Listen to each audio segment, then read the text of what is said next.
Howdy, howdy, everyone. Welcome back, Wolfram and Alice G. And we are continuing on this. I anticipate maybe two more 2 hour streams because this is 83 pages. But we are back looking at the judge's smackdown of the Susan Morphew DA and all of her shenanigans. Most of this will be related to Suzanne Morphew. There was another case that she bungled spectacularly with her sort of out of court statements to the press. That will probably be mentioned in here, but that's what we will be going through, and hopefully we can get through a good chunk today. But the judge has done a good job of outlining exactly the sort of dysfunction that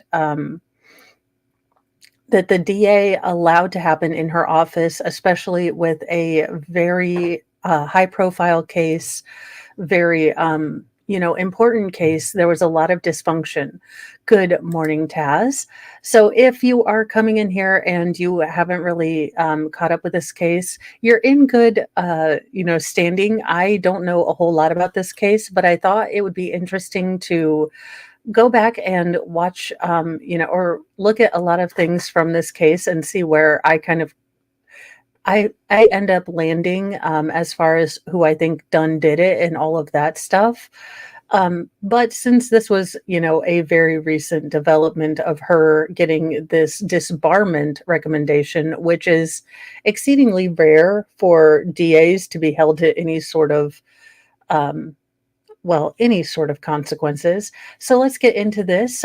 We are on page 14 of 83, so hopefully we can get into the 30s in this 2 hours. On September 17th, 2021, Judge Murphy heard an argument about bond. Lindsay argued the matter. So Lindsay would be from the DA's office. She had several different attorneys. Lindsay does eventually retire, but he did argue the matter, contending that Barry Morphew was a flight risk. The judge found probable cause for the charges against Barry Morphew, but granted a bond, concluding that the prosecution had not met its burden regarding the proof evident presumption portion of the hearing. The defense thereafter requested a $50,000 bond, while the prosecution requested a $10 million bond. Judge Murphy set the bond at $500,000 cash only and released a redacted arrest affidavit to the public shortly after the hearing. Also on September 17th, 2021, the defense requested Judge Murphy address its motion for sanctions based on the respondent's extrajudicial statements. Judge Murphy stated he had not reviewed the defense's motion, but he advised the respondent, "While I won't order it, it appears reasonable to limit interaction or interviews with the media regarding a specific case that you are prosecuting.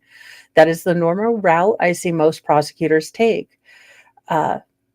So I'm not ruling on the motion. I'm not issuing an order other than the order that I've already issued, but I am saying if there's a violation, it's going to be a self-inflicted wound."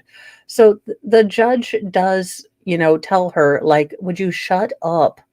I mean, all she had to do was not continue talking.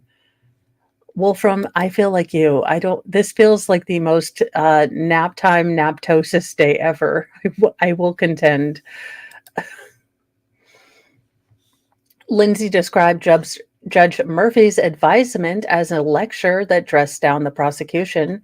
Even so, when King later texted the respondent questions about the hearing, so King would be the YouTuber that is involved with Profiling Evil. It's a YouTube channel, and it looks like the prosecutor was allowing and facilitating communications both ways to kind of give inside baseball about the case.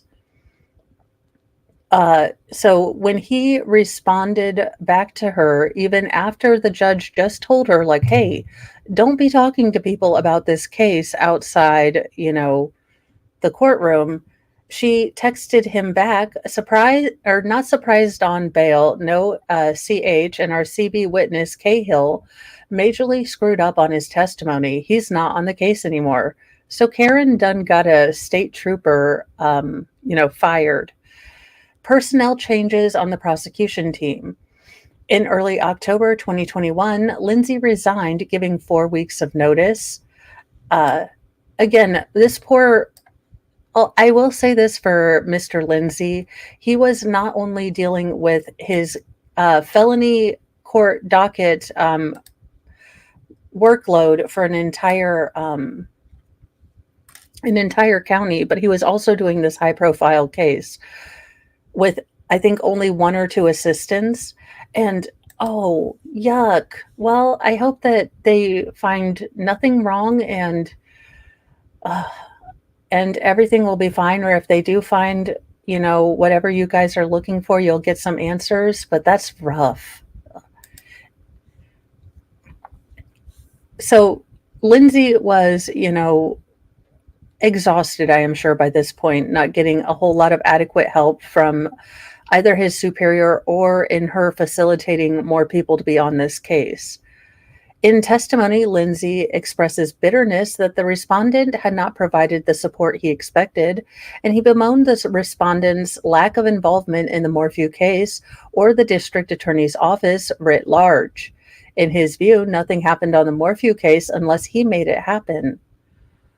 Oh, goodness. Oh, that is so scary. I hope you guys can find out maybe what the triggers are, because we thought not to make it about me, but we thought my youngest son was having seizures as well. And to have to see them get all the little dabs of, gel in their hair. And if you've ever tried to do that to an uncooperative 3-year-old, God bless you. It's just hard seeing them looking all tiny in that little bed, and then they have to, oh, okay. Well, sorry. I read that as bath, not since birth. I am sorry.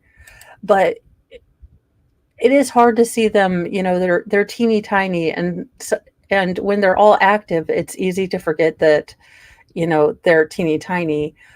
But when you see them on any medical table or any medical procedure table and they're just itter bitters, it is really hard as a parent to be strong for them when you're worried. And even if it's just routine, it's still not the most fun thing, especially trying to get that gel out of their hair afterwards. Not a fun thing.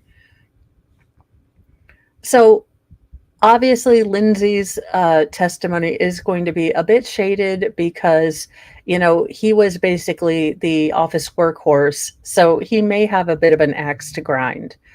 According to Lindsay, he told a respondent he could either handle the Morphew case or the Chaffee County felony docket, but not both. The respondent reported or promised to make a call the next day, but failed to contact him, and respondent did not take prompt action to support him and could not be located. He placed a 2-sentence resignation notice on her chair. Lindsay said that the respondent texted him later that night, "If you don't tell me what's wrong, how can I fix it?" But Lindsay had already resolved to move on. The respondent disagreed with Lindsay's narrative. She said that when Lindsay approached her, she asked him whether he preferred to keep the Morphew case or the Chaffee County felony docket. According to the respondent, Lindsay told her that he did not want to give up either, leaving her stymied, and then he dropped off a resignation letter that contained no explanation.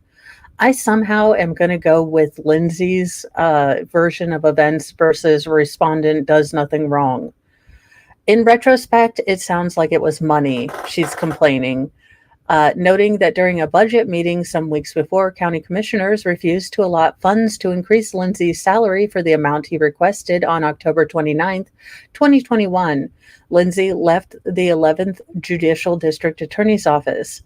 Lindsay's departure was a, quote, big blow, the respondent testified, because she essentially was handling the Morphew case and a full felony docket. Oh, so you feel he was essentially doing both things. Further, Lindsay had been on the Morphew case since its inception, so replacing his institutional knowledge would be difficult. Respondent said she worked tirelessly to find his successor. Walker testified that in Lindsay's absence, he had to he had quote unquote great concerns about the Morphew case staffing.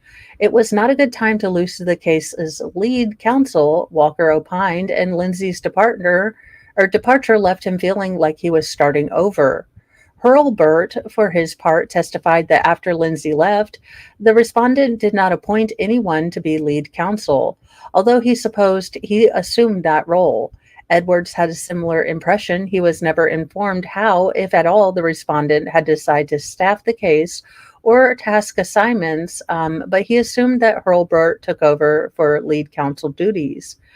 Again, this is the kind of stuff that happens when you do not have a strong and well prepared leader who knows what's going on. You've got all these people that don't know what they're doing. They aren't assigning tasks. They aren't getting things together. I mean, Wolfram, it's beginning to sound like that's what it was. As Lindsay's involvement in the Morphew case drew to a close, other personnel changes were afoot. Raines and the respondent arranged for a team of experienced investigators and paralegals from the 4th Judicial District Attorney's Office to help organize and label discovery in the Morphew case. Stephanie Courtney, an investigator with the 4th District Attorney's Office, testified that she and her team began work in October 2021, though she believed that, based on their availability, they could have started the project as early as summer 2021, according to Courtney. She and her team spent 2 weeks touching every piece of discovery that had already been produced, categorizing that discovery and indexing it. Along with other employees, they even paginated documents, and Bates stamped them using action. Courtney conceded some of the discovery was duplicated and produced twice because she didn't know the case well enough to spot the duplicates. According to Courtney, her team received new discovery through the at least March 2022, and the team continued to work on the Morphew case even after that time. In addition, Sheriff Spetz managed to procure from the Chaffee County Commissioners $100,000 in extra funding for the Morphew case. Those funds went toward hiring Robert Weiner in late October or early November 2021. Respondent recruited Weiner, a former senior chief deputy district attorney who was working for a private law firm in Denver, after Raines advised her to seek assistance from the prosecution community alumni. Weiner agreed to work on the Morphew case from Denver on a part-time basis. Respondent gave Weiner a computer to log onto Action, but he experienced technical difficulties when using the system. For most of his tenure on the Morphew case, Weiner testified he did not have access to a complete set of discovery. Who is running this place? Why are they giving him Sarah Boone's laptop, and what is going on here? Respondent testified after Weiner joined the prosecution team, she continued to oversee the Morphew case and received weekly status updates. According to the respondent, there were never any confusion about whose jobs were whose or which lawyer was responsible for various aspects of the case. But other testimony shaded the situation somewhat differently. Hurlburt related that when Weiner came on, he inferred that Weiner had assumed the role of lead counsel. His own job, he thought, was to handle discovery and review motions. Conversely, Weiner testified that he was absolutely not the lead lawyer, and he was working remotely on a part-time basis and was already scheduled to try 2 other sizable cases in spring 2022.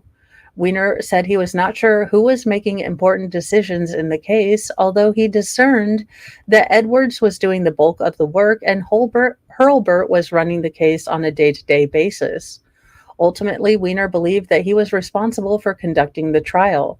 From an outside's perspective, Walker deemed it a mystery as to who took over the role of lead counsel. He perceived that the prosecution team was confused about the spheres of responsibility for various aspects of the case. For all intents and purposes, the prosecution team lacked a clear leader. Walker recalled that after Lindsay left, he did go to get Hurlburt, Weiner, and Edwards up to speed, but his guidance landed on deaf ears. In Walker's opinion, Hurlburt and Weiner seemed to not digest information about the case or grasp its details. setting pretrial deadlines, and Judge Murphy's recusal. On October 13th, 2021, Judge Murphy held a hearing regarding several matters, including discovery issues and Barry Morphew's bond conditions. Lindsay, Hurlburt, Edwards, and Pembleton appeared on the prosecution's behalf. At the hearing, Judge Murphy explained why the prosecution had to ensure that discovery disclosed to the defense was Bates stamped. From the judge, I think ultimately, you're going to have to provide all discovery and Bates stamped. Literally so that we are all on the same page. Otherwise, it's going to be a mess if we go to trial and we've got something that's not numbered and they don't know how to reference it back to you and vice versa. So obviously that needs to happen. Further, both prosecution and defense agreed that the deadline established in Criminal Procedure 16 for expert disclosures 35 days before the trial did not provide them enough time in the Morphew case to process those endorsements. Instead, the parties consented to set the prosecution's deadline for expert witness disclosures for February 14th, 2022. Judge Murphy also orally ordered, I think both sides have requested that I order, in absence of a report prepared by the expert, the underlying data upon which the expert is relying to form their opinion, a written summary of what their opinion will be. I'm allowed to order that under the rule. I think that makes perfect sense. I would imagine that most experts will have filed a report, but if not, again, I want to reduce the amount of surprise we encounter in trial. So this is actually very pertinent. You cannot, these hearings are for the other side to understand what it is this expert is, going to be saying so that you can get your own rebuttal expert. It's also a chance to, ask them about their CV and make sure that they are qualified to be an expert. So these are things that must happen before the trial. There are already plenty of delays in trials where the court or the state and the defense have to, go back and relitigate stuff, or, a question pops up. So in efforts to not bore a jury to tears, these things are mostly taken care of beforehand. Also, regardless of matlock or, in the heat of the night or even night court, trial by ambush is not something judges typically like. Bringing in that surprise witness who done saw everything is typically not how judges like people to do things. So on October 29th, 2021, Judge Murphy issued a case management order based on the parties' agreements and arguments during the hearing on October 13th, 2021. Regarding expert disclosures, the case management order memorialized the parties agreed to deviations from the criminal procedure number 16. So prosecution expert disclosures are due February 14th, 2022. And supplement expert disclosures are due March 21, 2022. Defense expert disclosures are due March 7th, 2022. These disclosures should include underlying facts or data supporting the opinion, as well as providing a written summary of testimony describing the witness testimony if no report has been prepared by the expert. Rule 16I, A, D, and 3. So basically just now trying to make sure that everyone is on board with the changes, since they are going away from the kind of normally prescribed time period when these things would be due.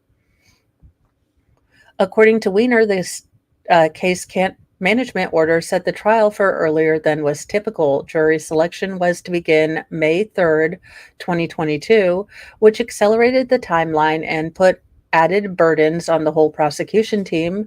Indeed, most of the members of the prosecution team were juggling other work and carrying heavy caseloads. Now, the respondent did continue to ask this kind of work group of all of the DAs all around Colorado if they had spare people to assist. But unfortunately, as Weiner testified, they had no one to send to the 11th district. Once the case management order was issued, prosecution fell into a regular meeting pattern. Hurlburt, Weiner, and the respondent typically scheduled a weekly Wednesday night telephone call to prepare for trial. Due to timing, Edwards only occasionally, were on these phone calls. At the end of 2021, the likely contours of the trial began to emerge through a blistering motions practice. On December 7th, 2021, the prosecution filed a motion seeking to admit into evidence prior acts of DV through CRE 40 subsection B. Also on December 7th, 2021, the defense filed a motion for a bill of particulars as to count 3, alleged tampering with physical evidence. So, from what we all learned from the Sarah Boone, Shenanigans hearing last night, a bill of particulars basically, instead of just getting you a very dry, this is the law that you violated, it's supposed to give you maybe a little bit of a summary or a narrative of exactly how the alleged defendant, tampered with evidence. And for count 5, attempting to influence a public servant. So again, the defense wanted to know exactly how, based on sort of all the discovery they've gotten back, they couldn't figure out a corollary to those two charges, or they wanted the state to clarify what they were considering the actions that facilitated those charges, because they were kind of unsure, like, where did he do this? What are you particularly referring to? And on December 13th, 2021, the defense moved to recuse Judge Murphy. And that looks like there was an exhibit for that.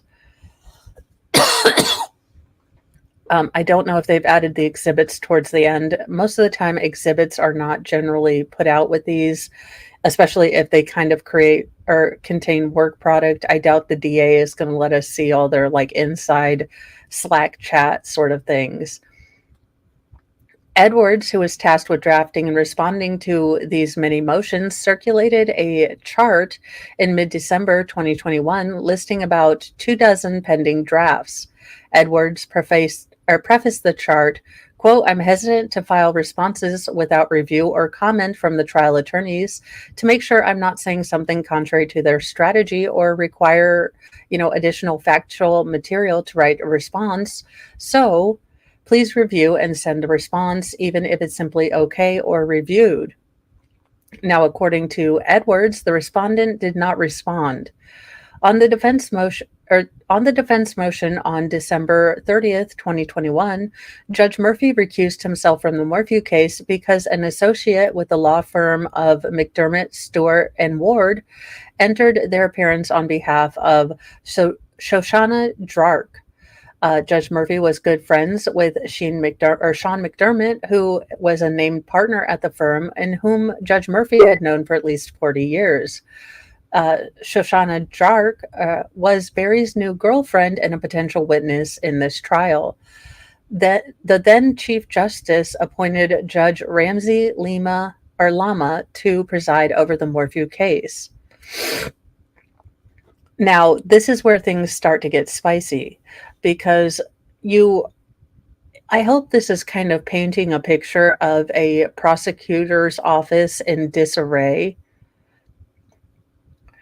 So Alice G., he was actually charged. Barry Morphew was charged, and due to this DA's bungling of this case, her, out of court statements, and her inability to manage her team, it was basically thrown out without prejudice. The state withdrew its charges. Now, without prejudice does mean that the state can go back and refile charges. There's no double jeopardy sort of, issues at all.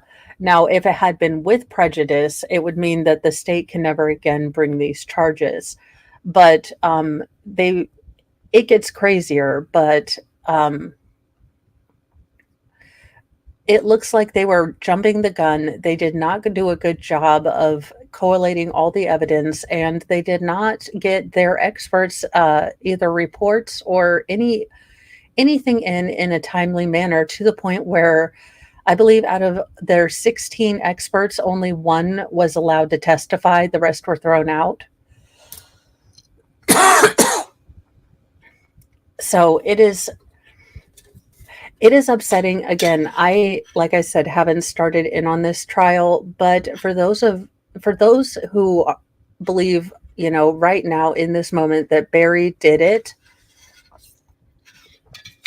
the upsetting thing is that because this prosecutor so bungled this case from the beginning, it's going to be incredibly difficult to find him guilty. And welcome, Lexi. So, but conversely, if you don't believe that Barry Morphew is guilty, or that the state hasn't proven to you yet, if they find whoever this, other DNA that I believe I did an article about many moons back on Mornings with Mo. And I only remember from the article, it seems like several items, including her, I want to say, bicycle helmet, and her car. They found partial hits through CODIS, not of the suspect or his identity, but of someone who was doing SAs around the country.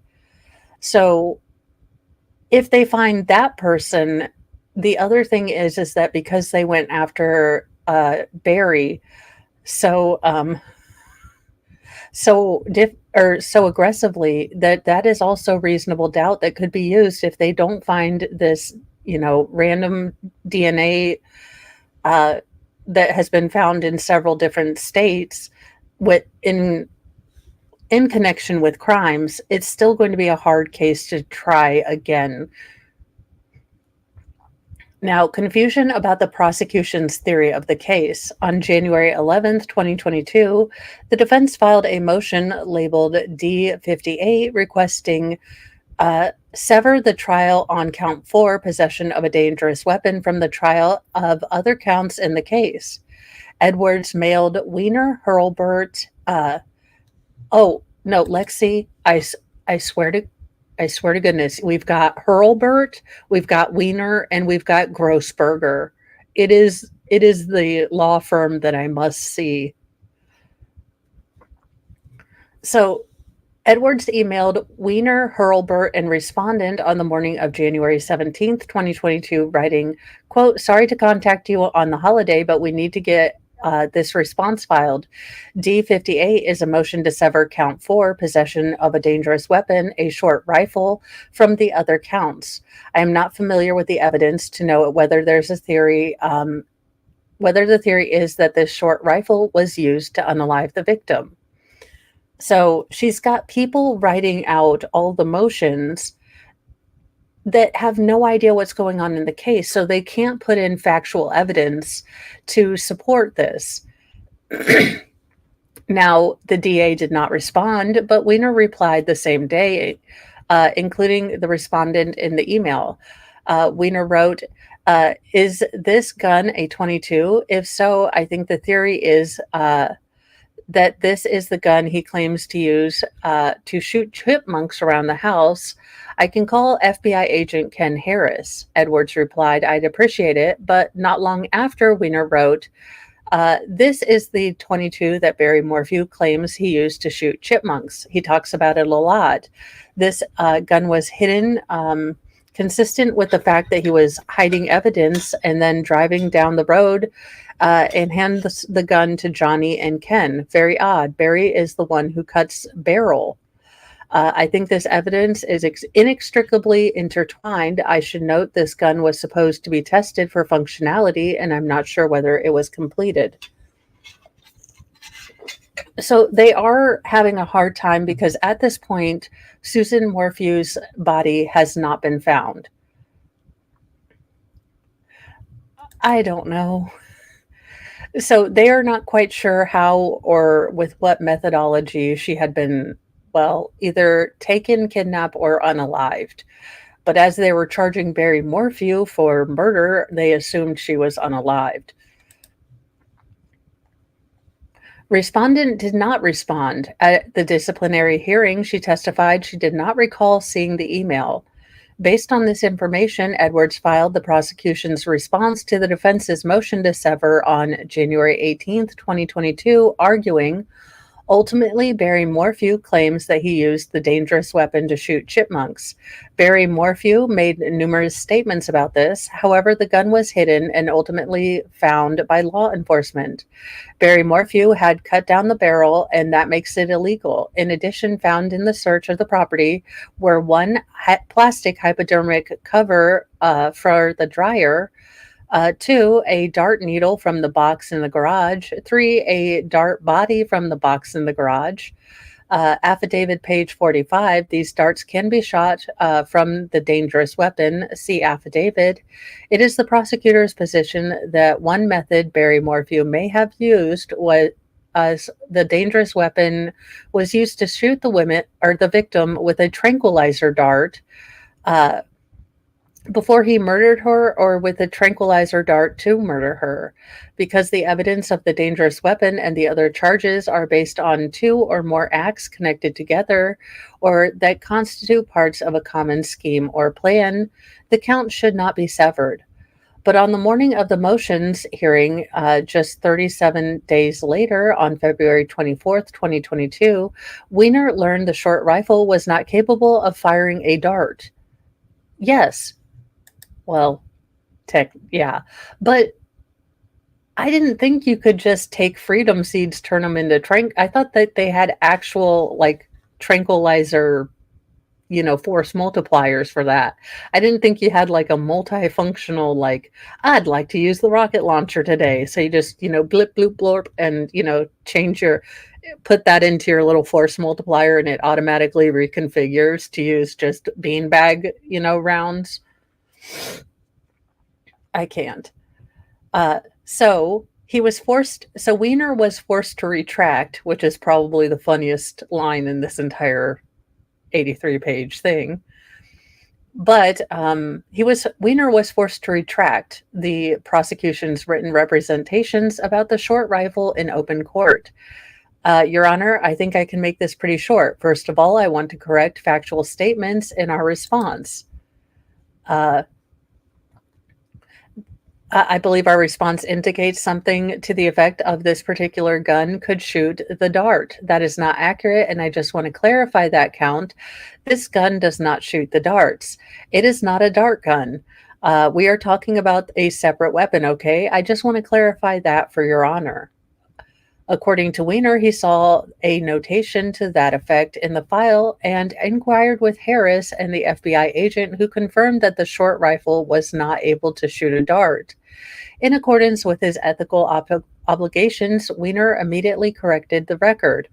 Weiner testified that the prosecution team's confusion stemmed from Barry Morphew's changing stories, but Weiner also indicated without elaboration that Edwards' response did not correlate with his own email. In contrast, respondent testified that Weiner's email suggested that he confused the short rifle with another firearm. She insisted that we absolutely knew the theory of the prosecution, however, that the short rifle was not the gun used to shoot the dart. Later, though, she also stated that the prosecution's theory would not remain the same throughout the case, and she mentioned that the team ultimately concluded it wasn't a gun at all that shot the dart. Good Lord. Hearing on extrajudicial statements and a change of venue to Fremont County. On January 24th and 25th, 2022, Judge Lama held a hearing on the defense's motion for sanctions based on the respondent's pretrial extrajudicial statements, which highlighted numerous statements the respondent had made to the media. These include the respondent's statements at the arrest press conference, the respondent's statements about staring down Barry Morphew in the court, and her written comments. Sorry, guys. Good Lord. It's getting really dry and gross outside, which is weird because it's supposed to rain. But it's like, oh, allergies. Hello, my old friend. Why would you be deciding to visit in the fall when I don't want to see you? These include the respondent's statements. Okay, so the respondent, this DA, went on to a YouTube channel called Profiling Evil. She sat down and talked to the host. Now, it does seem that she did try to stay more in sort of neutral, like, this is how prosecuting a criminal trial goes, this is how you do certain things. And she seemed to have done fairly okay on staying on okay to talk about subjects while she was on this. But then, because she's unaware of how the internet actually works, when she received pushback on some of her theories, and people were rightly looking at the probable cause affidavit and asking, what the hell is this man charged for? And where is the evidence to corroborate all of this? She got a little hot, she got a little heated, and she decided that, well, she was going to use her own name and personal profile to go back and reply guy to people actually asking questions. Now, that is where she crossed all the lines.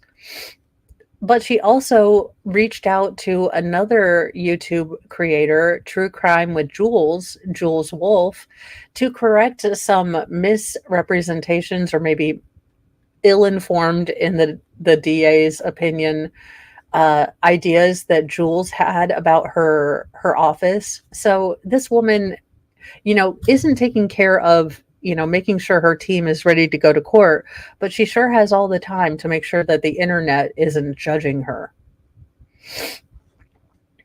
Now, at the hearing on January 25th, 2022, Judge Lima found that several of the respondents' statements to the press, including her statement after Barry Morphew's arrest, violated Judge Murphy's pretrial publicity order. Judge Lama declined to dismiss the case based on those statements, but he did decide not to sanction at the time. Though Edwards argued the matter for the prosecution, he was personally shocked by the sheer number of the respondents' extrajudicial statements. He was also concerned that many of her statements were ethically violative because they lacked a disclaimer that Barry Morphew was presumed innocent until proven guilty. Edwards was so taken aback by the respondents' statements to the media that he drafted and circulated to the entire 11th Judicial District Attorney's Office a form reciting the language of Colorado Rule of Professional Conduct 3.6 and 3.8, as well as both rules' comments. He requested that each member of the office read the form and sign the sheet, attesting that the signatory read and understood the rules. He hoped that this measure would guarantee that no more further pretrial publicity problems would crop up. The respondent believed that Judge Lima treated the prosecution unfairly during the January 2022 hearing. Specifically, she took umbrage with one allegation that Judge Lama required Edwards to address without prior notice. At the hearing, the defense observed that journalist Carol McKinney had penned an article stating that the respondent was not concerned about Lindsay's departure because several other prosecutors on the team were, quote, just as determined to put Barry Morphew behind bars. Ma'am, you just cannot keep your mouth shut. Judge Lama expressed particular concern about this statement in McKinley's story. Because Edwards had no opportunity to research the factual predicate, respondent testified he could not bring to Judge Lama's attention the quote that the respondent had actually confirmed with McKinley. We're fine. We have 4 prosecutors and we're looking to hire at least one more to work on the case full time. The respondent testified that she had never seen a judge do something like this. On January 31st of 2022, Judge Lama issued an order changing the venue of the Morphew trial from Chaffee County to Fremont County. As one of the prongs of his analysis, Judge Lama focused on the volume and intensity of the case's press coverage. He pointed out, in particular, to the respondent's statements at the press conference immediately following Barry Morphew's arrest as violating Judge Murphy's pretrial publicity order prohibiting, again, these extrajudicial statements, notwithstanding that the arrest preceded the issuance of a publicity order. These orders are fairly standard and routine, so this is not something that she would have been confused about. Judge Lama also found that the respondent's appearance on Profiling Evil was prejudicial to Barry Morphew's rights, as, quote, the title of the podcast alone is prejudicial. Quote, I can't even explain what my reaction was to the order, the respondent testified at the disciplinary hearing. She acknowledged that even though court orders occasionally contain inaccuracies, lawyers must respect and comply with these orders. But she found shocking that, in her opinion, a whole paragraph in the order was correct. She also described Edwards' submission of the motion to correct the facts, but said that Judge Lama refused to reconsider his ruling. This episode, the respondent testified, was the beginning of a trend she resolved to keep an eye on. Around the same time, Weiner and Hurlburt recommended that the respondent cease to appear in person at hearings before Judge Lama. Hurlburt thought the respondent had become a lightning rod, provoking the ire of Judge Lama and the defense counsel when she appeared in court. For that reason, Hurlburt believed that the parties should better focus on issues if the respondent were not present. Weiner echoed that statement. Both lawyers emphasized that their suggestion was not meant as a removal of the respondent from the case, but rather to merely encourage her to not be as visible. Ma'am, just stand in the closet. That's all we need you for. Communication about the Bill of Particulars. The defense filed a motion for the Bill of Particulars on December 7th, 2021, seeking to require the prosecution team to specifically set forth facts underlying Count 3, alleged tampering with physical evidence, and Count 5, allegedly attempting to influence a public servant. Judge Lima granted the motion and issued an order on January 29, 2022, directing the prosecution to file a Bill of Particulars. On February 7, 2022, Edwards sent an email about the Bill of Particulars to the prosecution team, writing, quote, I could not find a due date, but it seems to have been ordered in 21 CR 78. Do you remember? Please let me know. In that same email, Edwards stated he could not locate the deadline for filing the motions in limine and reminded the team that he did not have access to discovery, volunteered to do research and write any necessary motions in limine if any other team members supplied the facts. Edwards testified at the disciplinary hearing that his email was intended, among other things, to alert the prosecution team that the Bill of Particulars, which was coming due, was a fact-based filing, so he could not draft it without assistance. Now, Hurlburt's interpretation, however, conflicted with Edwards' intended message. Hurlburt testified, quote, the Bill of Particulars was a motion Edwards needed to respond to. He responded to all other motions. Yes, dum-dum, but he needs the actual facts of the case from you. He cannot pull out of his behind hole what it is your theory of the case is, you dingus. Now, the respondent, on the other hand, testified she thought Hurlburt or Weiner were going to take care of the motion and thus did not respond. In end, no one filed a Bill of Particulars. She's doing a great job. I mean, she really is manager of the year. No one knows nothing and everyone assumes someone else is doing it. God, it's like having children. I'm like, who did this? No one. Not a clue. 10 days later, Edwards again emailed the prosecution team, including the respondent, attaching a motion to dismiss counts 3 and 5, which the defense filed after the prosecution failed to submit a Bill of Particulars. Edwards wrote, it was my understanding that Weiner and or Hurlburt was going to take care of this issue. Unbeknownst to Edwards or other members of the prosecution team, there had been a strategic decision to dismiss those counts, and thus they chose not to answer the bill of particulars.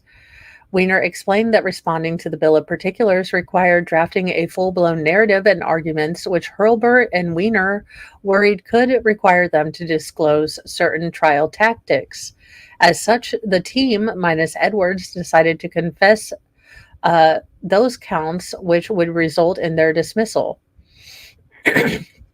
Weiner assisted in testimony that the prosecution's failure to respond to Lima's order granting the bill of particulars was not a sign of disrespect, explaining that there were a lot of moving pieces at the time and that some things get missed.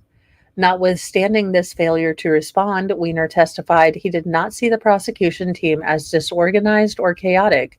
Edwards' testimony suggestive otherwise. He expressed frustration with the other prosecutors' failure to communicate and to provide facts when he requested them.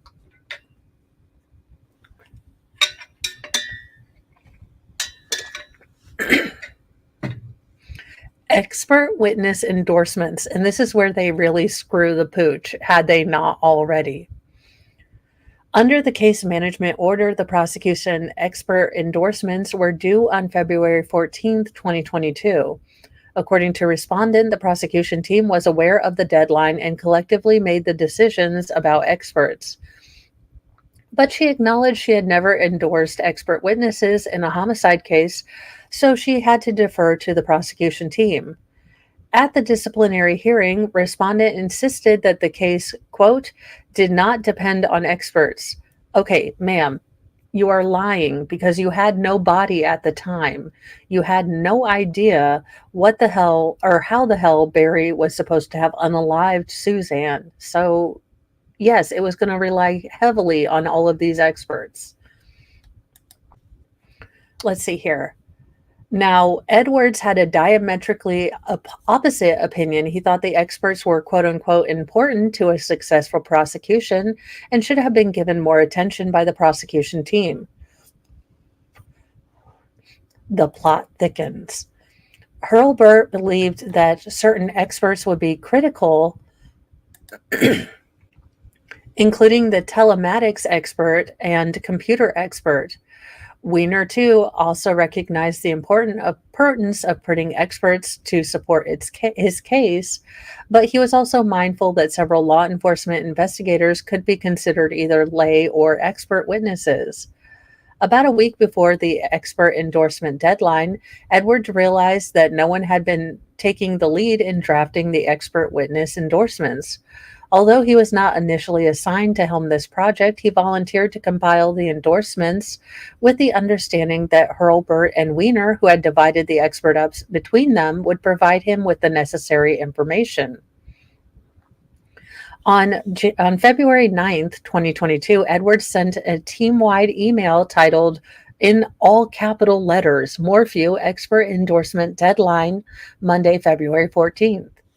Now, Hurlburt testified that he did not understand why Edwards sent this email. He assumed Edwards had access to a spreadsheet with all the requisite information and could ask for more information as he needed it.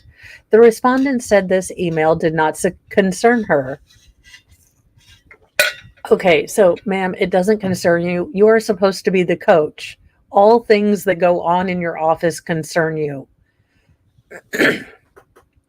The following day, the prosecution was dealt a significant setback when, during a hearing, Judge Lama excluded evidence of DV under the doctrine of res geste. Well, let's see what that is, because I have no idea what the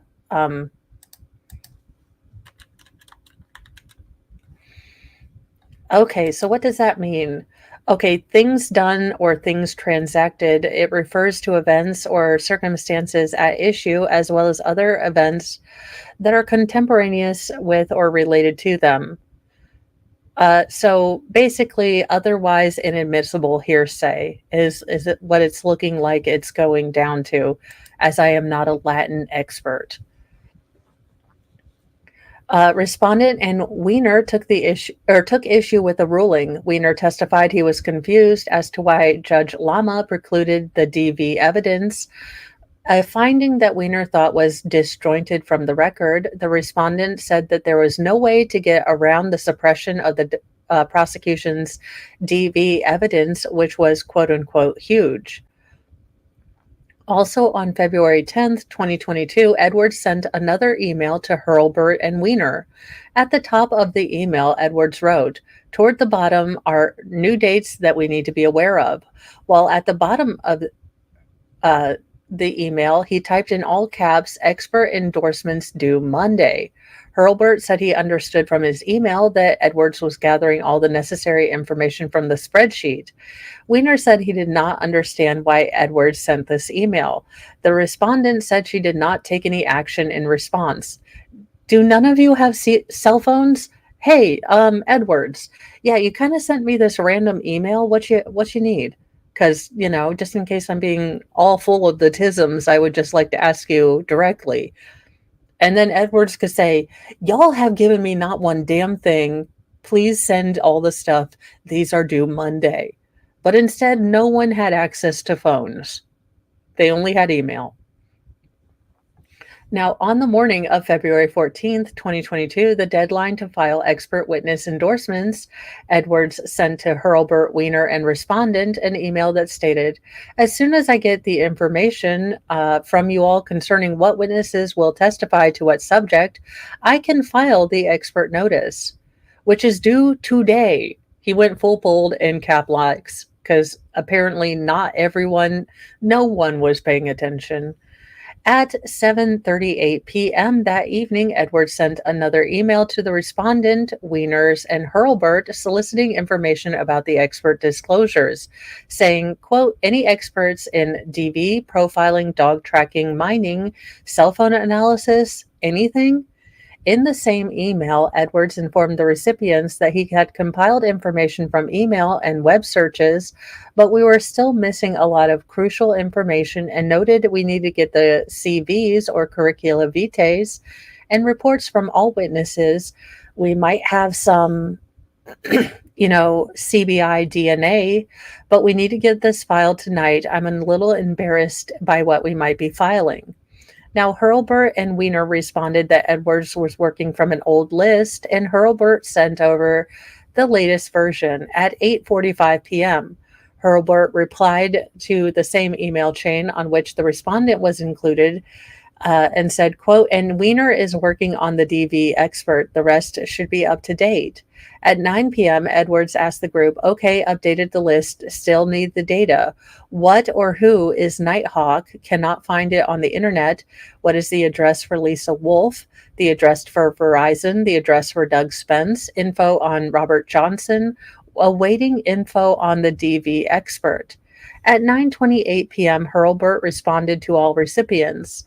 Nighthawk is Nighthawk LEO Vision. I can't find the address other than in Aurora. Lisa Wolf, when I asked Johnny for an address, the email is what he gave me. I can ask further. Verizon, they're in California. I will call tomorrow and get an address from them. No, you can't call tomorrow because it has to be done by tonight at 12 p.m. Here is CDOC headquarters and their address, and then the DV expert Bob is working on this. Edwards responded to the prosecution team at 9:45 p.m. "I'm going to file what we have. If there's additional information or more endorsements, I will file a supplement." Hurlburt replied a minute later, "Sounds good." That night, Edwards filed the prosecution's witness list endorsing expert witnesses. The next day, Edwards texted Weiner and Hurlburt, "Did we ever come up with a domestic violence expert?" I mean, right now, Edwards seems like your most valuable player, and he's left off in Guam to try to figure this stuff out by himself.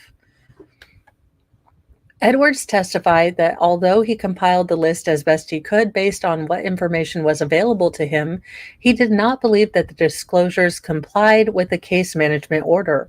"I was not happy with the expert disclosures that I made, he said, because they did not contain the CVs or reference the report's location by their Bates numbers. Edwards explains that he has high standards and the disclosures did not meet his expectations. Weiner agreed that the disclosures did not comply with the case management order, though he did not view the last-minute rush to compile the expert information for endorsements as unusual. Hurlburt, who is not troubled by the deficiencies, views them as, just things that are going to happen. On February 22nd, 2022, Barry Morphew moved to strike the prosecution's experts. The defense argued that the prosecution listed 20 experts but provided only one written summary of the proposed testimony. Of the remaining witnesses, 3 endorsed experts did not appear in discovery, and 12 had no explanation or summary of their expert opinions. Judge Lama held a hearing 2 days later, which Hurlburt and Weiner attended.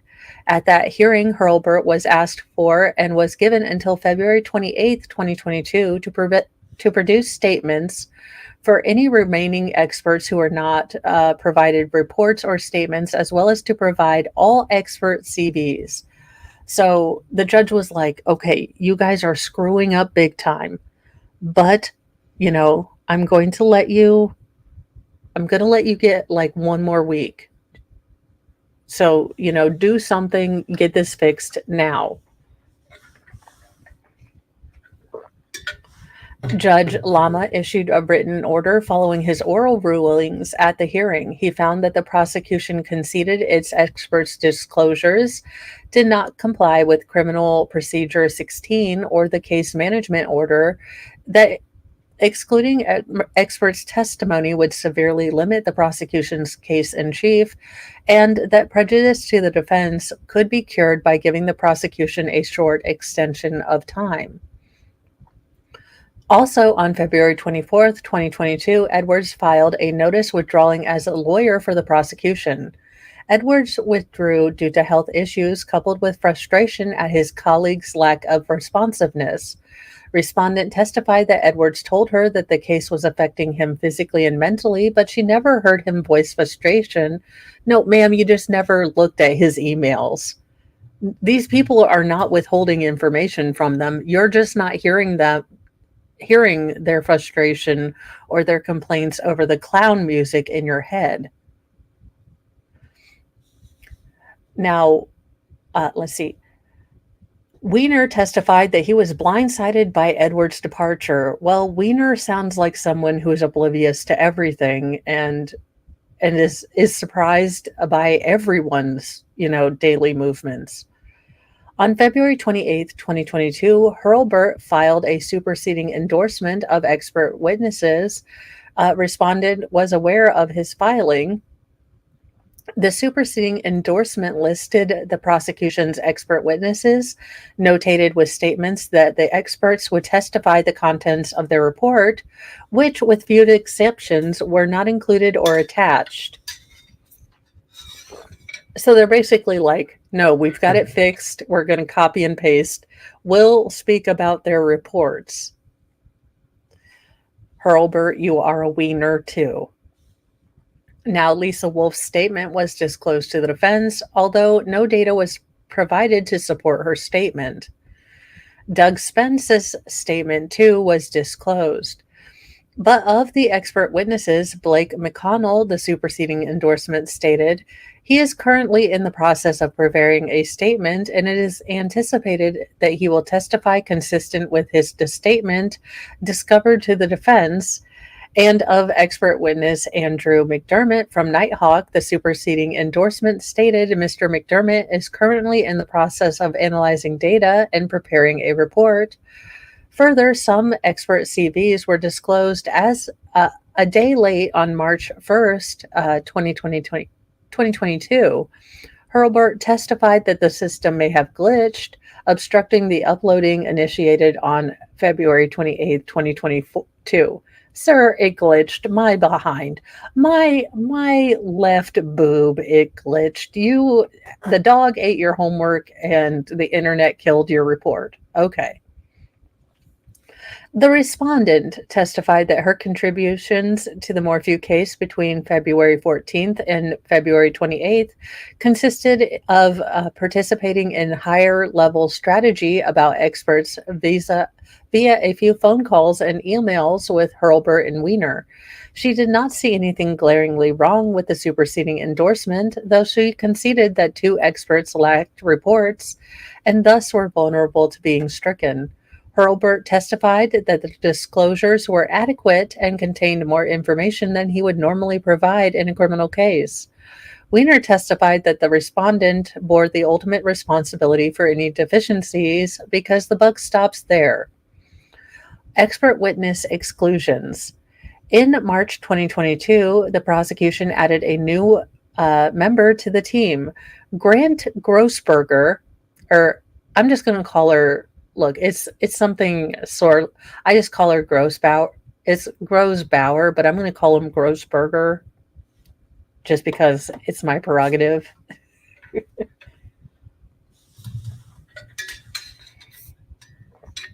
A deputy district attorney in the 18th Judicial District joined the Morphew prosecution after the respondent persuaded John Kellner, the 18th Judicial District attorney, to deputize Grossberger to work on the Morphew case. According to Grossberger, the respondent never reached out to him directly or delegated any specific duties to anyone on the team. While Grossberger did not see the prosecution team as captainless, he did question who was in charge of setting the overall prosecution theme. On March 1st, 2022, the defense filed a supplemental motion to strike the prosecution's witness endorsement. The following day, the defense filed a supplemental motion to strike, arguing that the prosecution's disclosures violated the case management order and that the prosecution produced some of the CVs one day past the deadline, the extended deadline at that, of February 28, 2022. The defense supplemented its motion for discovery sanctions on March 8, 2022, based on the prosecution's additional discovery productions of February 28th and March 3rd, 2022. On March 9th, 2022, Hurlburt filed the prosecution's response to the defense's motion to strike the proffered witnesses. Judge Lama held a hearing on March 10, 2022, to address the defense's supplemental motion to strike the prosecution's endorsement. Hurlburt and Grossberger appeared for the prosecution.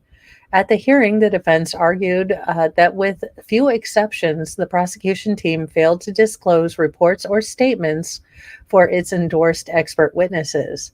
The defense also contended that the experts' CVs and statements disclosed on March 1st, 2022 were untimely and therefore should be excluded. According to Hurlburt, he argued that the prosecution had already given the defense all the required reports in discovery, save for the few experts who were still drafting their reports. He also asked Judge Lama to overlook the half-day delay in uploading the CVs, which he attributed to a systems glitch. Judge Lama noted that the parties were telling two different stories. The defense said it never received expert reports, whereas the prosecution contended it had disclosed all the reports in discovery.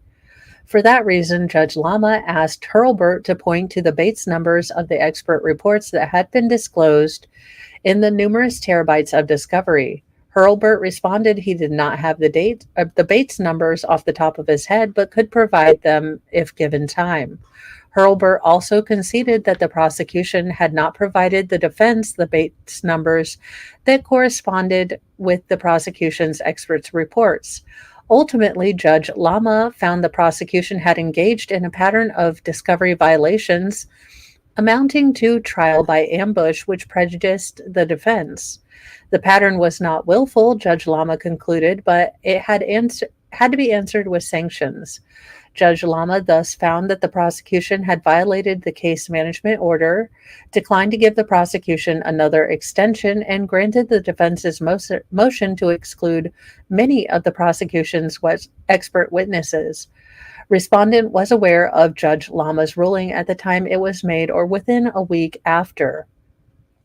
So I want you to keep in mind that now the DA is aware that Judge Lama is going to deal with none of her her lack of professionalism.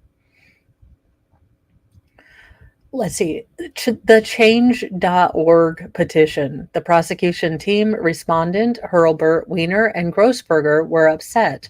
According to Hurlburt, no jurist had ever treated him as badly as Judge Lima did during the hearing on March 10th, 2022. In a text message thread with the team, Hurlburt accused Judge Lama of messing with the prosecution again. Grossberger confirmed that Judge Lama clearly did not trust Hurlburt's representations, in part because Hurlburt's statements to the court were inartful. According to the respondent, at first, Hurlburt questioned whether Judge Lama had a particular antipathy towards him. As more information trickled in, however, the team wondered if Iris Lama, Judge Lama's former spouse, was the linchpin. Now, you guys actually take this in and let this marinate for a moment. They failed to do everything that was outlined by the former judge. They failed to get their things on properly and in time. They failed to put them in the order with which the court recommended or demanded them to. But it's definitely that this judge wants to get back at his ex-wife. I love it. It's a whole team of people that can't figure out that it's their fault. And this gets crazy. So on March 12th, 2022, 2 days after the hearing on the prosecution's deficient expert disclosure, the respondent circulated to the prosecution team a link to the online change.org petition written by Jules Wolfe. Neither respondent nor other prosecutors participated in creating the petition.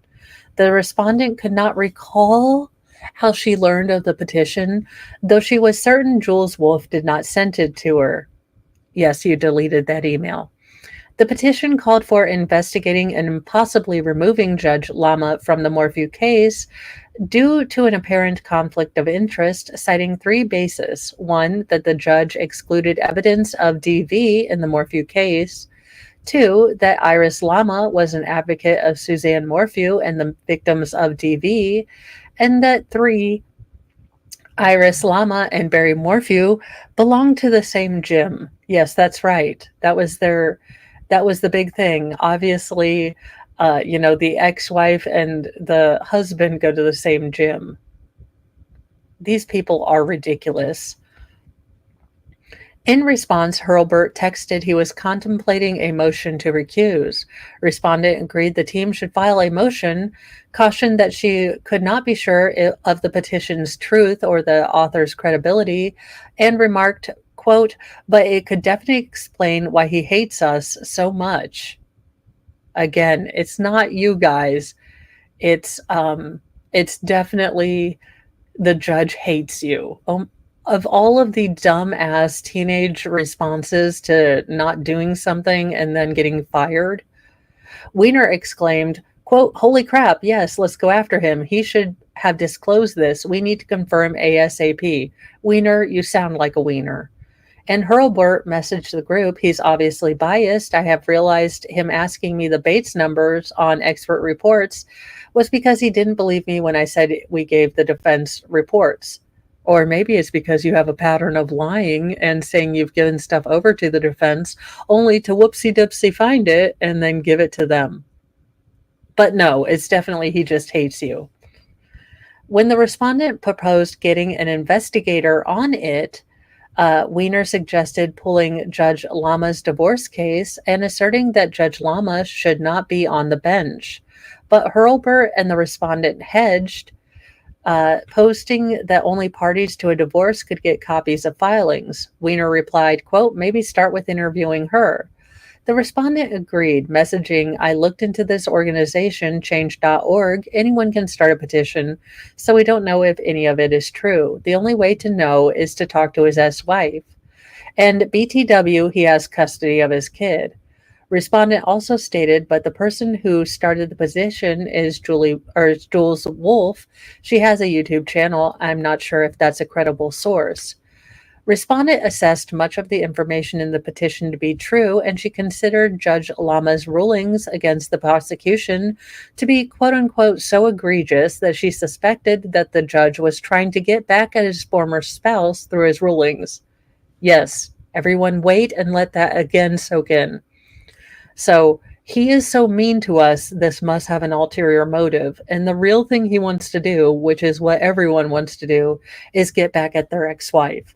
Just the hell does this woman get off? How did she get elected to a position of power? How does she even go outside the door without forgetting the order in which her mourning is basically supposed to go? I mean, I'm surprised the chick hasn't walked out just butt ass naked because she's confused about the order, but it's definitely that this judge hates her, for the love of all that is holy.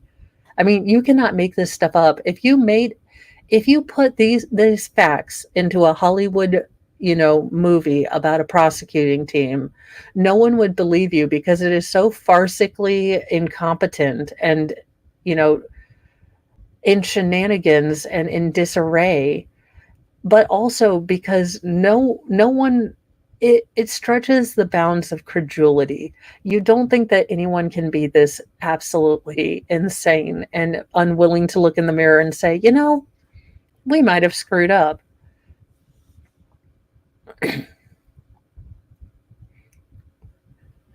Making the case impossible to prosecute. So yes, the judge was trying to get back at his ex-wife, so she wanted him to be removed from the case. So she independently posited, based on rumors within the community, that Judge Lama might himself have committed DV. The totality of these allegations led her to think that she needed to run the rumors to the ground. At the disciplinary hearing, the respondent was asked on several occasions to explain her goal in probing further, and her reasons are tangled and multifaceted. Teasing them out, however, she articulated at core two disparate purposes. On one hand, mindful that the prosecution did not look poised to secure a conviction, the goal was to show why the judge might be biased, including whether he abused his ex-wife, which would provide the prosecution grounds to recuse. On the other hand, in anticipation that the prosecution could secure a conviction, the goal was to protect the appellate record against the defense's potential claims of judicial bias by looking into the allegations, which she believed the prosecution was required to do out of an abundance of caution. Sure, ma'am. Hurlburt testified that the team was just throwing out ideas in the next text string, but in his view, there was some evidence that the petition was accurate, including that he perceived Judge Lama's rulings to be so far off the mark that Iris Lama was a member of the Alliance Against DV, that Iris Lama was doing a fundraiser for missing persons on social media using a picture of Suzanne Morphew, and that another of Iris's social media postings depicted her posing with two people, one of whom was Shoshana Dark, Barry Morphew's girlfriend at the time, and the impetus for Judge Murphy's recusal. Hurlburt was not aware of any evidence that would suggest that Judge Lima committed DV, however. Weiner testified that this team text exchange took place at night during a time when he was getting 3 hours of sleep. He said, although he simply was spitballing ideas, he believed Judge Lama ought to have disclosed this information about his former spouse if he knew about it.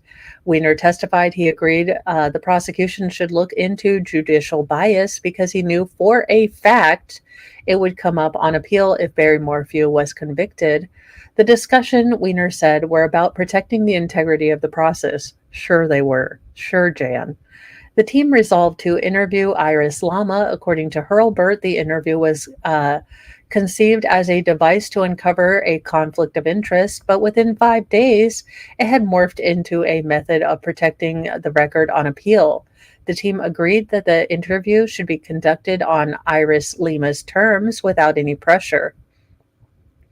Weiner testified that at some point he recommended respondent find someone outside the direct prosecution team to conduct the interview. Hurlburt also remembered that someone raised the idea of a special prosecutor with an eye to putting a distance between the interviewer and the Morphew case to avoid the appearance that the prosecution team was attempting to influence the court. You like the appearance, you in fact were attempting to influence the court. The respondent testified she did not recall anyone suggesting she ask a different agency or district to conduct the investigation, as so to ensure it was impartial and independent. This chick remembers nothing. How do you lawyer and not remember anything? I mean, it's good that you don't remember because you can't be impeached, but maybe if you're a district attorney, you should bury something.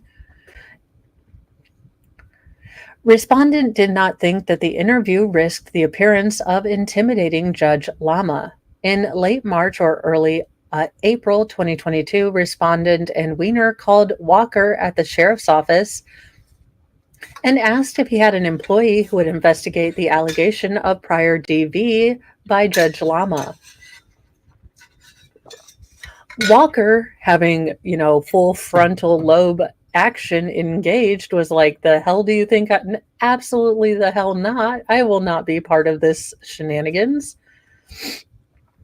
I will do no such fucking thing, is what he said. And then he was like, I'm working with morons. Again, because he values his job. Walker refused to interview Iris Lama. Walker's impression was that the prosecution team was frustrated with Judge Lama, whom they wanted removed from the case. Yes, like Walker's impression is like the rest of us. Yeah, no. Walker testified that he declined the respondent's invitation because he typically investigated DV allegations only if they were made by an adult victim. According to Walker, he encouraged the respondent to use an independent investigator. The respondent then asked Kirby Lewis from the CBI, who also declined, because being at, Colorado's FBI, agency, he was like, the hell you want me to do? This isn't a prank? You really? No.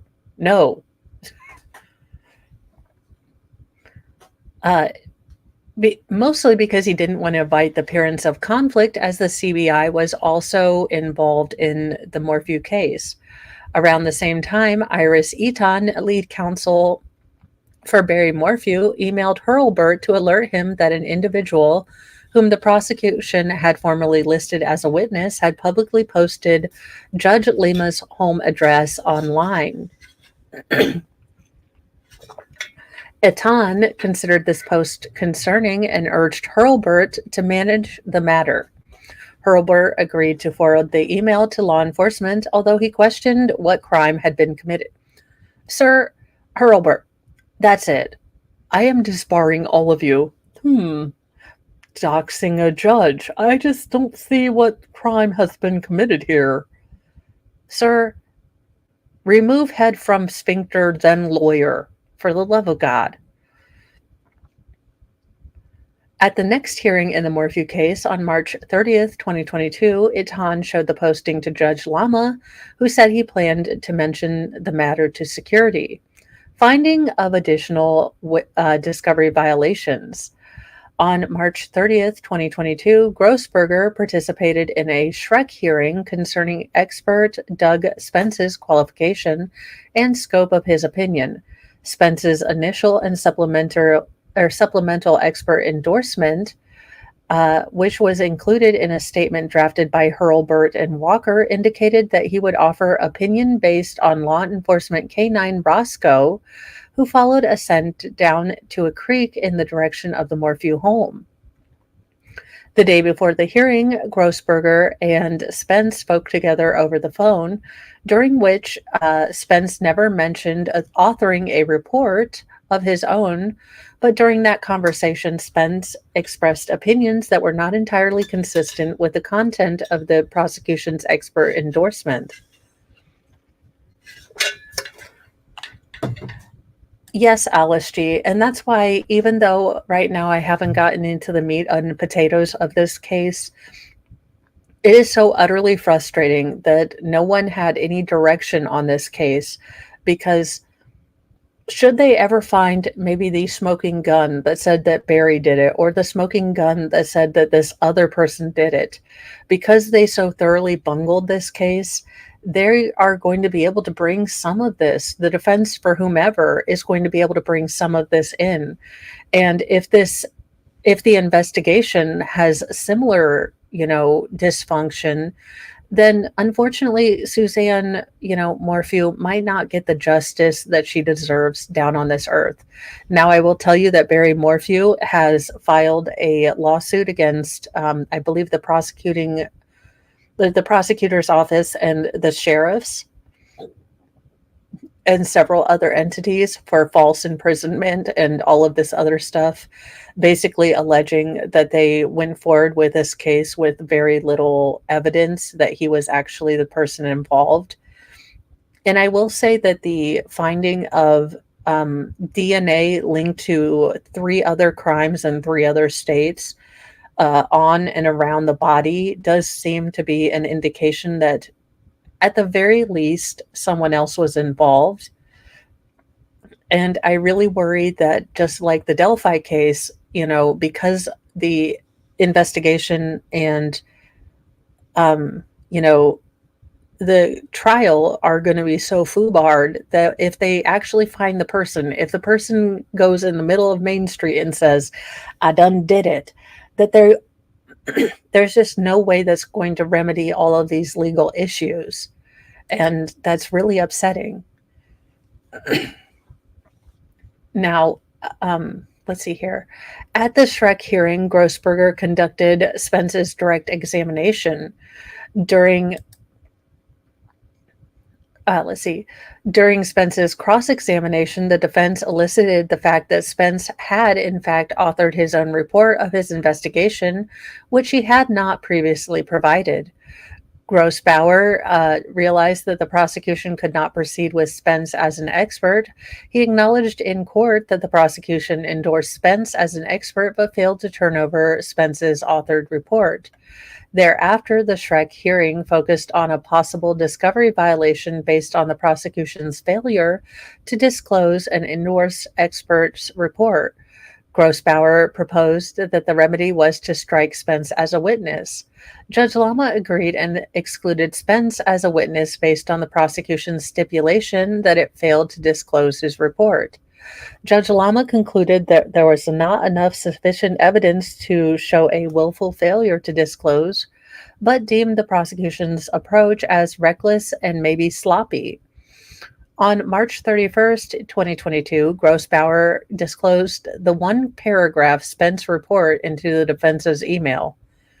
On April 1st, 2022, Grossbauer filed the prosecution's motion to partially reconsider sanctions for discovery violations.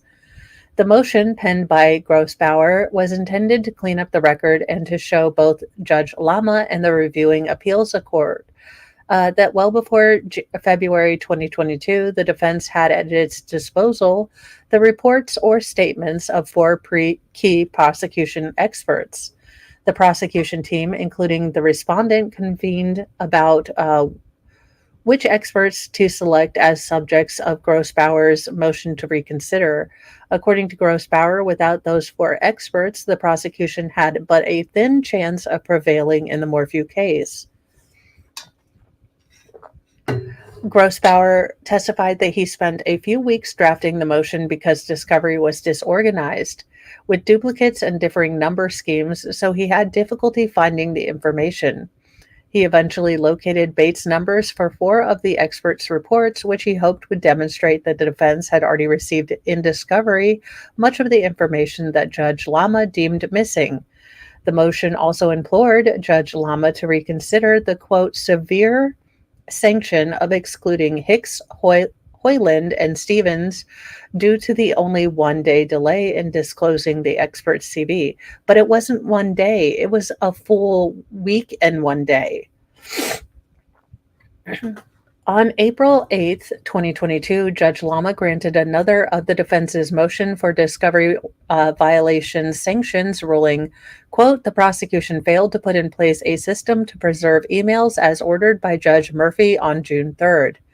There is a continuing pattern by which the prosecution of inability and failure to comply with Rule 16 obligations, as well as the case management order. In the same order, Judge Lama excluded most of the prosecution's experts, finding that the prosecution's actions amounted to negligence, arguably recklessness, and disregard for Rule 16 obligations and duty to abide by court orders, and therefore excluded 11 out of the 16 prosecution endorsed expert witnesses, which Judge Lama concluded was a sanction that was warranted based on the record. He noted that the trial was set to begin on April 28, 2022. The prosecution team informed the respondent that Spence had been excluded, that of the 16 experts that the prosecution initially endorsed, 15 had been excluded altogether, and that one expert's scope of testimony had been reduced. Not all of these witnesses were excluded because of the prosecution's failure to comply with the case management order, however. Interview of Iris Lima. In an email dated April 7, 2022, respondent informed Hurlburt and others that Andrew Corey, a criminal investigator who worked for the 11th Judicial District Attorney's Office, would conduct an interview of Iris Lama. Hurlburt said he understood the interview to encompass topics including whether Judge Lama talked to Iris Lama about the Morphew case and whether the marriage was troubled. Respondent testified that no one objected to using internal resources to conduct the interview, and she said she conducted no research about her ethical obligations or constraints before ordering that the interview go forward. Seems like a lawyer would want to cover their own ass, but ma'am, you YOLO that. Now, on April 9th, 2022, the respondent asked Corey, her employee, to speak with Miss Iris Lama. The respondent conveyed to Corey that it was imperative that if Miss Iris Lama didn't want to talk to him, he not push the issue. She instructed Corey to meet with Miss Lama to ensure that Judge Lama had not spoken to Iris about anything that would make him impartial to the Barry Morphew case, and ask if any domestic violence had occurred during the relationship. According to Corey, respondent told him that if there were quote-unquote allegations, Judge Lama had committed DV, a criminal defense. So Corey left his number for Iris Lama at her workplace. She then reached out to him via LinkedIn, and they texted on the platform. Corey suggested that she might have information that could help the district attorney's office on a case. He did not mention that his questions pertained to the judge because he, quote, wanted to be able to talk with her in person and worried she might not speak with him if he brought up her former spouse. I mean, has this prosecution team ever worked for the side of good? I mean, ever. Ever have they ever worked for the side of good? Because these people all seem to be on the more criminal side of the law. Now and listen, because it gets even shadier. So they met at Miss Lama's workplace. She was accompanied by a witness. He wore a suit and a tie rather than his official uniform. So he was already misrepresenting that he was an officer of the court. He's kind of like, okay, I'll just go there out of my uniform. They talked for about 30 minutes. Corey testified that Iris answered all of his questions without hesitation, and she did not appear to be concerned or afraid. At the end of the interview, Iris asked Corey to remain LinkedIn contacts if any questions arose as to who she spoke to. Corey recorded the interview, which he said was lost when he tried to pull it from the computer. Sure, Jan. But he reduced his interview to notes and a report, which he memorialized the interaction. According to the report, Iris informed Corey that Judge Lama maintained a high level of professionalism and never discussed the Morphew case and had never engaged in any type of DV.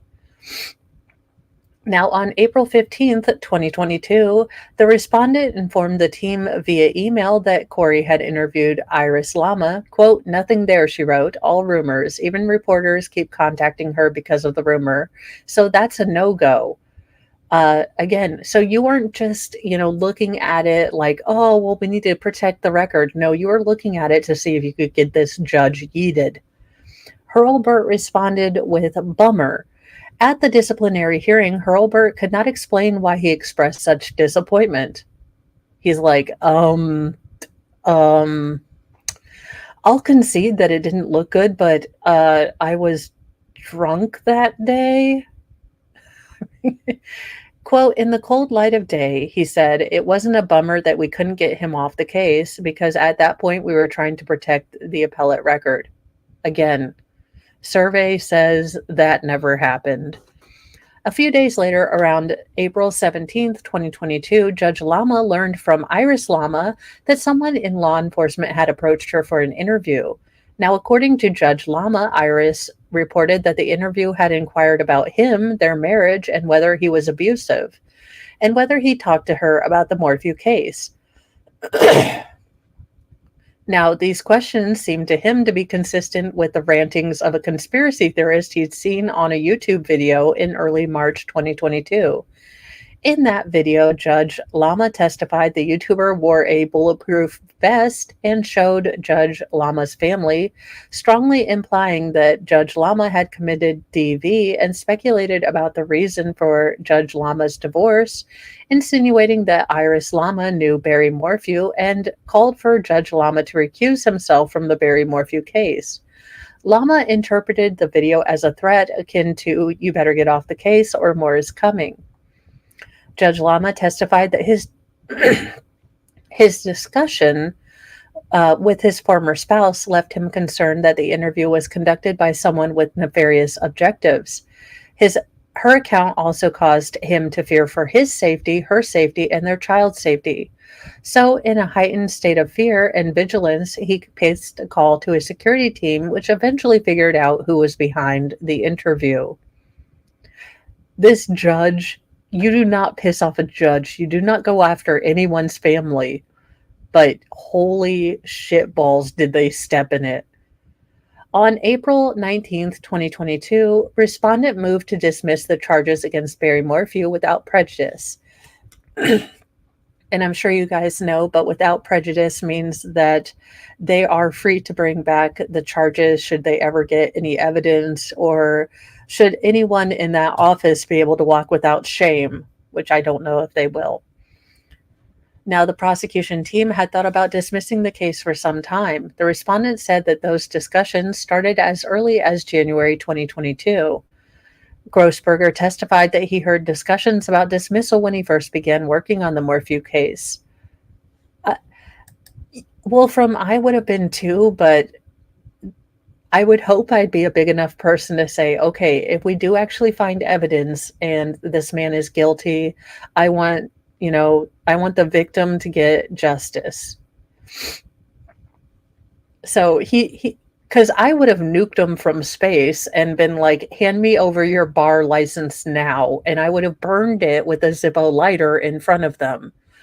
But again, this is, reason number 11300 that I am not a judge, because y'all know Mo would have done every such thing. I'd have been like, I have a s'mores. Oh, am I frozen? I am frozen. Give me 1 second here. Well, always good to be frozen. I'll just talk. Swear to goodness. But this is, reason number 873. I am not a lawyer or a judge. Let's see here. So, and Grossbauer started around March 10th. So there was already talks about, dismissing this, or, going back to the drawing board as far as this case went. As time went on, Grossbauer said the question, "What are we doing here?" kept percolating, especially early April 2022. Grossbauer said that the decision to dismiss hinged on two factors. First, the team thought law enforcement was close to finding the body, but weather and snowpack threatened to delay that effort. And second, the case would be hard to prosecute without experts. The respondent confirmed that the expert's exclusion affected the prosecution's case. Let's see here. She questioned if she wanted to try the case before Judge Lama if the prosecution's hands were tied so much, but she also testified that the team delayed in dismissing the case to see if they could save it.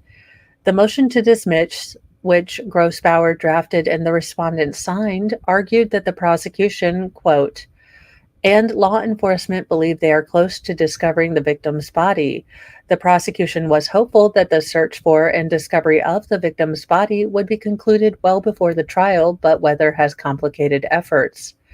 I love how now it's the weather's fault, too. Like, look, it wasn't our fault. It was that mean old nasty judge and this YouTuber, and then now it's the weather.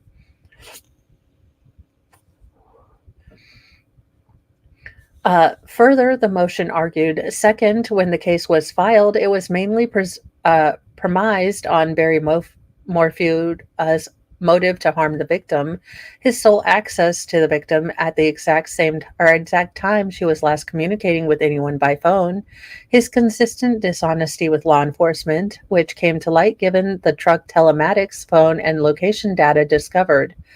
Judge Lama functionally excluded the prosecution's best evidence to move forward in this case by severely limiting our expert's testimony. Even if Judge Lama were to partially reconsider his position on the need for such severe sanctions at this late hour, the prosecution would still be left without several key expert witnesses initially endorsed. Without this crucial evidence and without the victim's body, the prosecution cannot move forward at this time in good faith. Ethics demand, man, y'all don't even know what ethics would look like if it crossed you on the, or, shook your hand and said good morning. Ethics demand that prosecutors proceed to trial only in circumstances where there is a reasonable likelihood of success, which, given the current rulings and uncertainty of any further rulings, is impossible to completely ascertain. The assessment of this remaining evidence, in addition, good faith basis for this motion to dismiss without prejudice. Judge Lama granted the motion to dismiss the Morphew case without prejudice. Only after the case had been dismissed did Lama learn that the respondent had orchestrated the interview of his ex-wife. Now, I think I will go ahead and save this next bit for its own episode, and I will warn you guys. Let me see if my camera is back to, no, it's still being super dumb. Anywho, I will warn you guys, this next one, the Jacob and Crawford's case, does involve the death by possible parental abuse of a 10-year-old baby. And this prosecutor screwed this up and decided to run her mouth again to local press, to the point that both of the defendants on this case had their cases dismissed with prejudice. This will be a hard one to hear about. This is not, I completely understand if people don't want to listen to this part, and I will try to just have this particular part in its own little section, and then we should go on after that to probably the next video. But I do want to give you guys a heads up, and I will try to give you guys a heads up when I do this stream or video, what it's entailing, because this is an incredibly sad case. I mean, again, this DA ran her mouth. So now the people that might have been alleged to have taken the life of a 10-month-old child never have to face judgment for that. Never. And if you think you were pissed off with all the stuff they did in the Morphew case, that's on one level. But the fact that this DA basically cost a child victim their chance at their day in court, a child who lost his life at the hands of what is alleged to be, the two people that were supposed to care about him, but because she wanted to run her mouth, they will never be charged with this ever. It ticks me off. It is not an easy read, and it's not an easy case to have to dig into.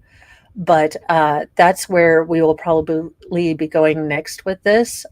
So I will try to put a warning on this. I will try to let you guys know that when, on the next, stream, probably either Tuesday or Thursday, that this will be a rougher stream. But thank you guys so much for joining us. I know that the Carly Craig trial is going on, and I appreciate anyone who watched or is going to watch on the rewatch crew. This is definitely a lot more dense and holy what in the shenanigans is going on here than I thought when I originally kind of was going into this case. So I have been amazed at the depths to which there was dysfunction and backbiting and just no one in charge of this entire, case, even if they had a DA in name. So it has been real eye-opening to see what the state was trying to get away with in this particular case. And unfortunately, in the next video, we're going to see that even if it's not such a high-profile case, this attorney cannot keep her mouth shut in order to do her damn job, which is supposed to be, representing us, the people who, really don't like little kids being abused. Yeah, she's supposed to be the person that represents us, not herself on, television. It's bad. Mo will be in full petty form. I am not joking with you. I do not like this woman. I really don't like this woman. And there's very few unforgivable things that you can do in my book.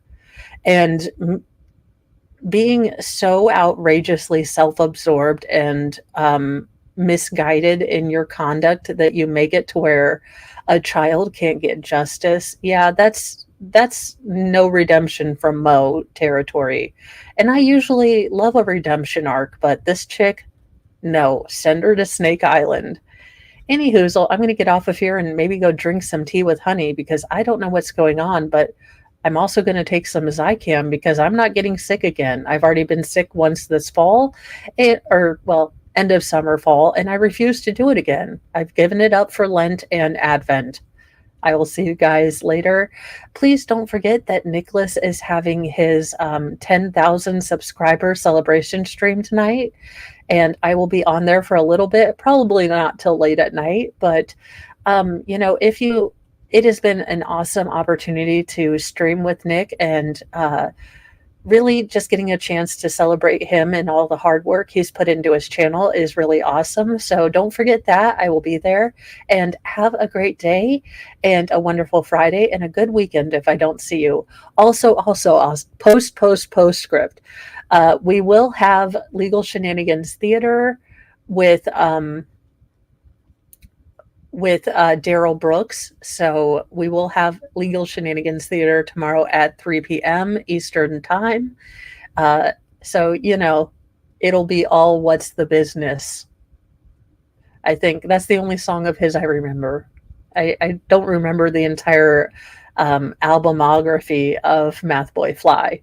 But I'll leave you with that, and I will see you guys later. Bye, guys.